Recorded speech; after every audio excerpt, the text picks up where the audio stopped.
Social media సైకోలు పెట్టరేగిపోతున్నారు. గత వారం 10 రోజుల నుంచి కొత్త స్టోరీలు print media, social media, print media, electronic media విరుచుకు పడుతున్నారు.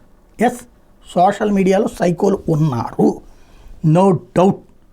అలాంటి సైకో మనస్తత్వాలు, మహిళల పట్ల దుర్మార్గంగా ప్రవర్తించే వాళ్ళని యాక్షన్ తీసుకోండి, తీసుకు తీరాలి. అట్ ద సేమ్ టైం పత్రికలు సైకో వ్యవహారం చేయట్లేదా? టీవీలు సైకో వ్యవహారం చేయట్లేదా? మాకు నచ్చిన పార్టీ ఏం చేసినా సూపర్, మాకు నచ్చని పార్టీ ఎంత చేసినా దుర్మార్గం అని రాయడం సైకో మనస్తత్వం కాదా? సైకో అంటే ఏంటి?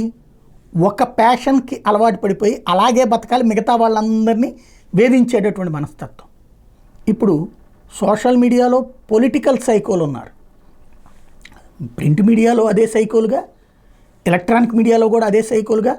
అధికారిని వాడిని ఎందుకు లోపలేసేయవు, వీడిని ఎందుకు అరెస్ట్ చేసావు, వాడిని జైల్లో ఎందుకు పెట్టవు, వీడిని ఎందుకు హింసించవు, లేకపోతే వాడి బిల్లులు ఎందుకు ఆపేయవు, వీడి బిల్లులు ఎందుకు ఇస్తున్నావు, లేకపోతే వాడికి మళ్ళీ పోస్టింగ్ ఇవ్వడం ఏంటి, ఆయన తీసేయి వీడిని తీసేయి అని అడిగేది ఏంటి? సైకోలు కదా అది? ఎవరు మాట్లాడుకోవాలి?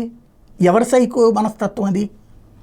అదే ఇదివరకటి రోజుల్లో అయితే వేధింపు అన్నామే, హింసించింది ప్రభుత్వం అన్నామే, అధికారులు ఇబ్బంది పెట్టింది ప్రభుత్వం అన్నామే. అంటే ఇప్పుడు సైకోలు ఎవరు మారుతున్నారు? మన చేతిలో ఉంది కదా అని చెప్పేసి ఎదురోడిని, ప్రింట్ మీడియా, ఎలక్ట్రానిక్ మీడియా మీద విరక్తి పుట్టాకనే జనం సోషల్ మీడియా వైపుకి వచ్చారు. సోషల్ మీడియా సైకోల వలన సోషల్ మీడియా మీద విశ్వసనీయత పోతోంది. ఎస్, నిజం.